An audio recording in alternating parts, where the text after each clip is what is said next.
Shadow जो अंधेरे से आया। भाग 2। शैडो का सच। पिछली रात के बाद पार्कर परिवार की जिंदगी बदल चुकी थी। घर अब सिर्फ ईंटों और दीवारों का ढांचा नहीं था, वो अब किसी की निगरानी में था। शैडो अब दिन में सोता रहता और रात होते ही जागता। जैक हर रात उससे लंबी बातें करता, खुद से बड़बड़ाता रहता। उसकी आंखों में चमक आने लगी थी, कुछ इंसानी नहीं, कुछ बहुत गलत। एक रात एम्मा को सपना आया। वो एक अंधे कमरे में खड़ी थी।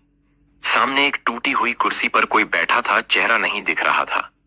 उसने धीरे से कहा, तुमने दरवाजा खोला, अब बंद नहीं कर सकती। पीछे मुड़ने पर शैडो खड़ा था, मगर इस बार वह कुत्ता नहीं, एक लंबा इंसानी शरीर लिए बिना चेहरे वाला एक साया था। वह धीरे धीरे उसकी ओर बढ़ा और जैसे ही हाथ बढ़ाया, एम्मा की आंख खुल गई। मिसेस पार्कर ने स्थानीय लाइब्रेरी जाकर पुराने रिकॉर्ड खंगाले। उसे वहां एक फाइल मिली, Willowbrook shelter case file number 17A।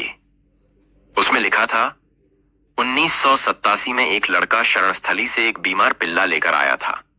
वह पिल्ला रातों को बिस्तर के नीचे से बच्चों को खरोंचता था। घर का हर सदस्य एक एक कर पागल होता गया। लड़का आखिरी बार यही कहता मिला, उसने मुझसे वादा किया था कि वो मुझे अकेला नहीं छोड़ेगा। उस लड़के का नाम था जैकोब पार्कर। पार्कर परिवार का पूर्वज।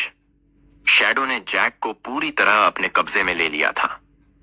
अब वह सिर्फ जैक नहीं था, वह था वह कंटेनर, वह शरीर जिसमें शैडो फिर से इंसान बनने की तैयारी कर रहा था। जैक की आंखों के नीचे काले घेरे बन चुके थे। वो घंटों अंधेरे में दीवार की ओर मुंह कर बैठा रहता। एम्मा ने एक दिन उसे फुसफुसाते सुना, मां, अब वो अंदर आ गया है, अब मैं सिर्फ जैक नहीं हूं। पार्कर परिवार के कमरे अब एक एक कर बंद होने लगे। दीवारों से पालतू जानवरों की चीखें सुनाई देती।